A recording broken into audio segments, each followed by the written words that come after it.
Hey guys, so every major gaming company in the last 2 years did the exact same thing when governments came knocking. They folded, handed over user data, installed surveillance tools, partnered with sketchy verification companies like Persona, and posted a blog about how much they care about your safety. Every single one of them, except one. So basically, Discord started harvesting user data and looked the other way every time private information got exposed. Roblox, a publicly traded company that answers to investors every quarter, said yes to literally everything any regulator asked for. Dynamic heads, age verification, premium subscriptions, moderation overhauls. Every time a government said jump, Roblox said how high and then charged creators a monthly fee while doing it. Truly impressive dedication to making everyone miserable at the same time. And then we have PlayStation and Xbox quietly building permanent tracking systems into their platforms. So the whole gaming industry decided privacy was optional and government compliance was just a Tuesday. And then there is Valve, privately owned, no shareholders, no board of investors demanding growth, no advertisers, just selling games and taking a cut. Completely unremarkable until governments start pressuring everyone. And Valve just sits there unbothered, like the one kid in class who didn't do the homework and somehow still passed. Thank you, Gabe. So naturally, governments try to destroy them. The UK greenlit a class action lawsuit in January 2026 demanding over 656 million euros from Valve, brought on behalf of 14 million UK Steam users. And the official reason is that Steam's 30% revenue cut is anti-competitive and hurts consumers. Interesting argument, considering Apple, Google, Sony, and Microsoft all take the same cut or somewhere around it. Apple has been doing it on the App Store for 15 years. Nobody sued Apple for 300 million euros over it. But Valve does it and suddenly it's a legal emergency? Valve's own defense literally pointed this out, but the court didn't seem to care. So what is Valve's response? When regulators demanded age verification from gaming platforms, the standard response was to partner with a third-party data broker. Companies that make you hold your passport up to your webcam while AI scans your face and stores your biometric data in a database that will definitely get hacked eventually or leaked. We've seen it happen repeatedly. But no, Valve flatly refused. No facial scans, no passport uploads, no third party involved at all. Instead, they have their own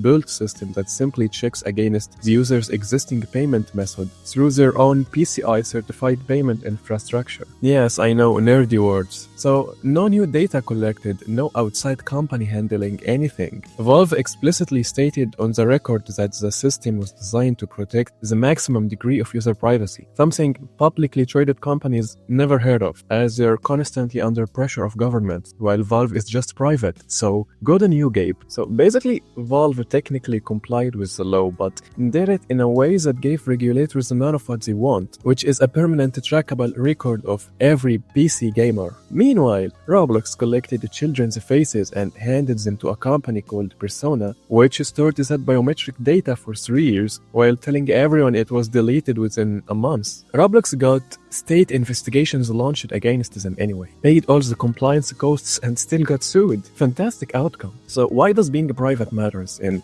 the company and business world? So public companies have shareholders. Shareholders panic when governments make threats. So the second $1 billion lawsuit gets announced, a public company's board starts sweating because their stock price drops. That's how Discord caved. That's how Roblox caved. So financial pressure on a public company is a weapon governments know exactly how to use. Or a public traded company is basically prone to sanctions from governments. And Valve has none of that. No stock price to protect, no board meeting where everyone panics. The 300 million euros lawsuit is serious, but Valve can fight it in court for years. A public company doing that would have investors jumping ship by months too. But no, Valve just has Gabe Newell presumably sitting somewhere completely unbothered about all of this. So Roblox did everything regulators asked and still ended up with data leaks, active lawsuits, and a platform its own community hates. And Valve told the governments they weren't scanning 132 million user faces, and they built a workaround that technically complied while giving regulators nothing useful, and is now fighting a huge lawsuit while everything keeps running fine. One of these companies got a stock price, Roblox, but one of them actually has a spine. Thank you, Valve. See you in the next one.